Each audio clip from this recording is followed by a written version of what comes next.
तो देवता अगर शक्तिशाली हैं तो शक्तियों की वजह से हैं, और वो शक्तियां हमारी मात्र शक्तियां हैं। उन मात्र शक्तियों के कारण ही देवता बलशाली हैं। यह पूरा ब्रह्मांड मात्र शक्ति के बल पर टिका हुआ है। या देवी शक्ति रूपेण संस्थिता नमस्तस्यै नमस्तस्यै नमस्तस्यै नमो नमः।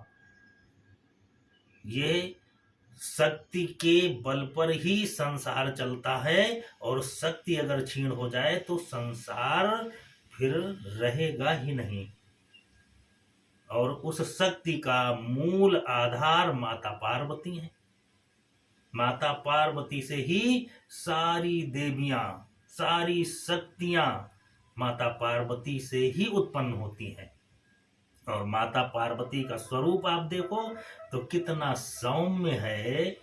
हाथ जोड़े हुए भगवान शिव के मंदिर में बैठी हुई वो मूर्ति को निहारो तो लगता है कि कितना सौम्य स्वरूप है हमारी माँ का। और उस माँ के बिना भगवान शंकर के मंदिर में शक्ति रह ही नहीं सकती।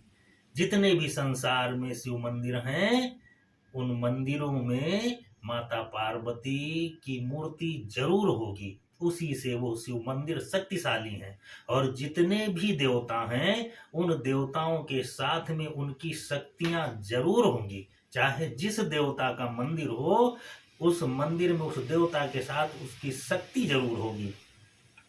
तो बिना शक्ति के आराधन के, बिना शक्ति के पूजा के तो कोई रह ही नहीं सकता, कोई कुछ कर ही नहीं सकता। इसलिए उस माता भगवती जगत जननी, चाहे दुर्गा कहो, चाहे काली कहो, राधा कहो, सीता कहो, कुछ भी कहो, वो मात्र शक्ति है। उस मात्र शक्ति के बिना संसार में कुछ नहीं हो सकता। तो उस शक्ति को बारंबार नमन करके और आदमी अगर अपने जीवन को सही मार्ग पर ले जाता है तो फिर सफलता तो मिलती ही मिलती है।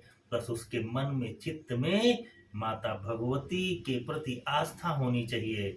या देवी मात्र रूपेण संस्था नमस्तस्यै नमस्तस्यै नमस्तस्यै नमो नमः। वो हमारी माँ है। वो हमारे बुद्धि के रूप में हमारे पास ही रहती है। वो हमारी वाणी के रूप में है। वो हमारे दृष्टि के रूप में है, तृष्णा के रूप में है, निद्रा के रूप में है, दया के रूप में, ममता के रूप में, लज्जा के रूप में, क्षमा के रूप में, सारे स्वरूपों में वो माता ही तो है। हम कुछ है ही नहीं।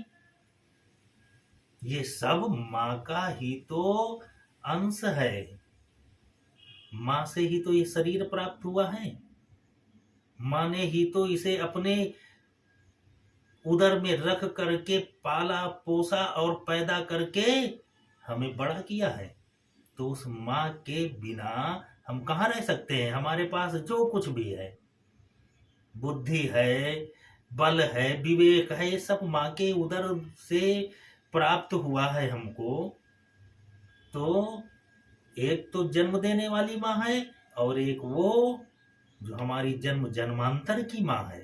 हमको इन दोनों माताओं का सम्मान करना है।